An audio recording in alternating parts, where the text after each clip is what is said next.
Hey, EJ. You excited about our new baby?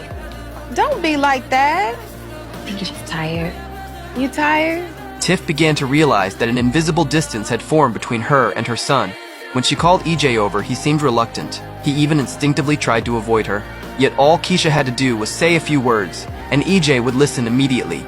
That moment hit Tiff hard, because she was EJ's biological mother. From Keisha's perspective, she and Emmett had taken on most of the responsibility of raising EJ. Countless days and nights spent together had long made her see EJ as family. But to Tiff, Keisha was only supposed to be helping temporarily. Instead, her son seemed to be growing further away from her. My mood is all over the place. Yeah, I can't imagine what this experience has been like for you. It's hell, and you in heaven. My life is complicated too. But you still got Emmett. At that moment, Emmett had no idea anything was wrong. He was still excitedly trying to get everyone to play a game together. But Keisha and Tiff were clearly not in the mood. The two women immediately sent Emmett away. Caught off guard by the sudden rejection, Emmett looked completely confused, having no idea what he had done wrong. You okay? Thank you. I needed that. As the gathering continued, the conversation eventually turned to their children. The women all agreed that Emmett had matured a lot since getting together with Keisha. And after everything they had been through, they gradually realized something important. Instead of competing with one another, it was better to work together for the kids. Because raising a boy had never been easy for any of them. Before long, the topic shifted to education. Many of their children had faced different forms of prejudice and unfair treatment at school. Keisha shared some of her own experiences. To help EJ and Ronnie stay on the right path, she had even created a structured learning plan for them.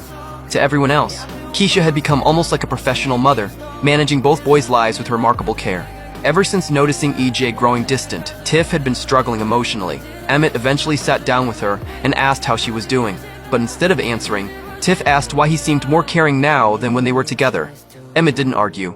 He simply said that he was still growing and learning. That was when Tiff finally revealed what had been weighing on her heart. She admitted that she was scared.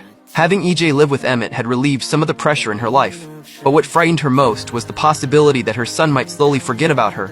To everyone else, she would always be EJ's mother. But Tiff knew that presence and time together mattered most. The years she had already missed had cost her more than anyone realized. So she pleaded with Emmett. No matter what happened, she didn't want EJ to become a stranger to her. Seeing how desperate she looked, Emmett sincerely promised her that he wouldn't let that happen. After making that promise, Emmett didn't treat it as empty words. The moment he got home, he called EJ over, because he knew the person who needed support most right now was Tiff. Emmett gently explained that his mother had been through a lot recently and was carrying a heavy emotional burden. Sometimes, they couldn't only think about themselves, they also had to learn to care about how other people felt. He reminded EJ that his mother loved him very much. She was simply dealing with so much sadness and pressure that she was close to being overwhelmed. And what they could do was help carry some of that weight for her, because no one should have to face every hardship alone. After hearing his father's words, EJ finally understood. He agreed immediately and even decided to write his mother a note himself, and in that moment, Emmett truly showed how much he had grown, because he was no longer just a father. He had learned how to protect and support the people he loved.